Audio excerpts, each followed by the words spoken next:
So we're talking about this oscillation thing, and when actually an oscillation results into a limit that exists and this infinite oscillations.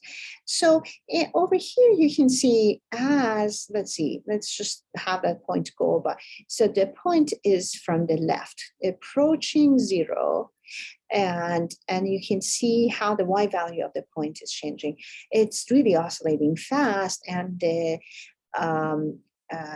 magnitude of the oscillation is not changing. So limit of this function, limit of f of x, as x approaches zero from left or right, and you can imagine the right side also, it does not exist. So that's the first one that we decide.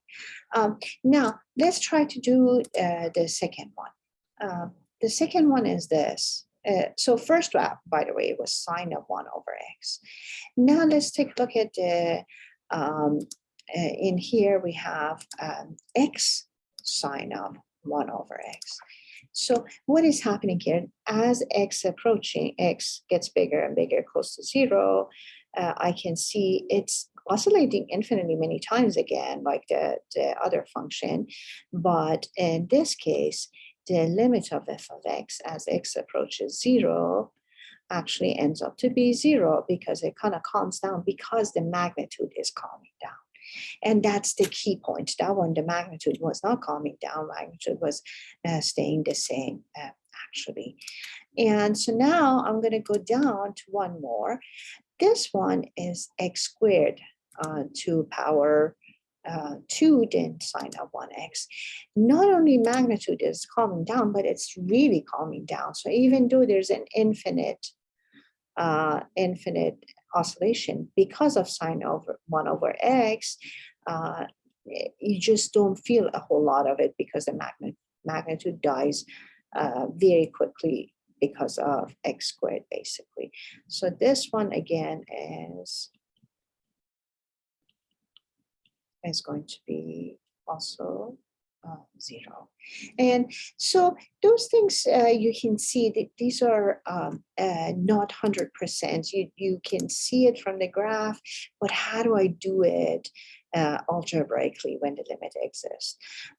When the limit doesn't exist, for example, over here, you can just give a whole lot of examples that, look, I can have, and I can get as close as I want to 0, and still have basically y value, all sort of different y values. Now, the last thing that I want to do is this one, this type of limits. Look at this. This is basically, I'm trying to have, and I'm on the wrong one. Let me make it work. Here, I'm trying to find the limit of x times sine of 1 over x as x approaches 0, right?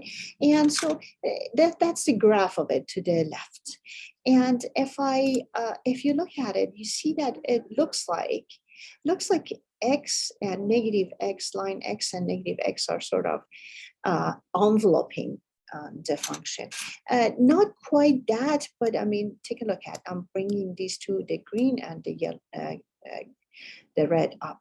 You can see that, oh no, it's not quite that. There's a function above and a function below it. Now let's put it back on the function. And not only that, they're squeezing it, basically. So what is the function above it and what is the function below it? And why is it working that way? So basically, sine of 1 over x is between -1 and 1. And so you see that there's an absolute value of x. If I multiply everything by absolute value of x,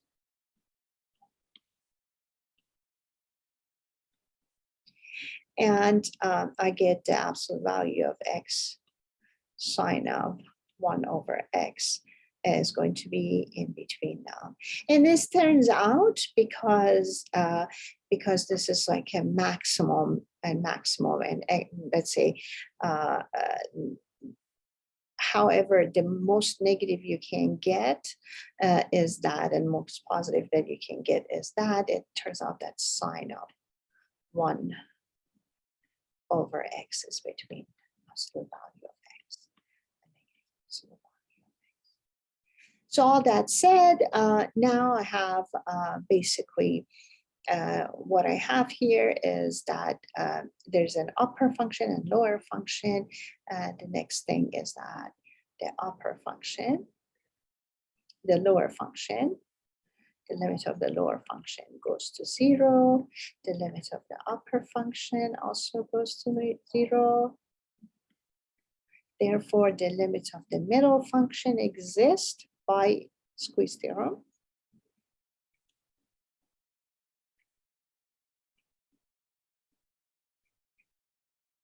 Limits of the middle function, which is this, exist and is equal to that value, equal to the squeezed value. So that said, now similar to that, you can do when g of x is equal to x squared sine of 1 over x. Here's the only difference here. Then you don't need that absolute value in there because x squared is actually a positive value. And so this time around, I'm trying it and I go basically, again, sine of 1 over x is always between -1 and 1. And then I multiply x squared by all of them. Because x squared is positive, it doesn't change the direction, and it works very perfectly. In the previous one, you had to multiply the absolute value of x because x could have changed the direction, basically. Now, again, the limit of the lower is 0. And the limit of the upper is 0. Therefore, by squeeze theorem,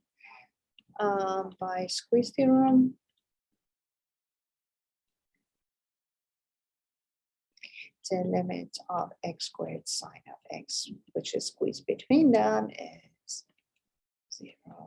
And that's the algebraic way of showing it.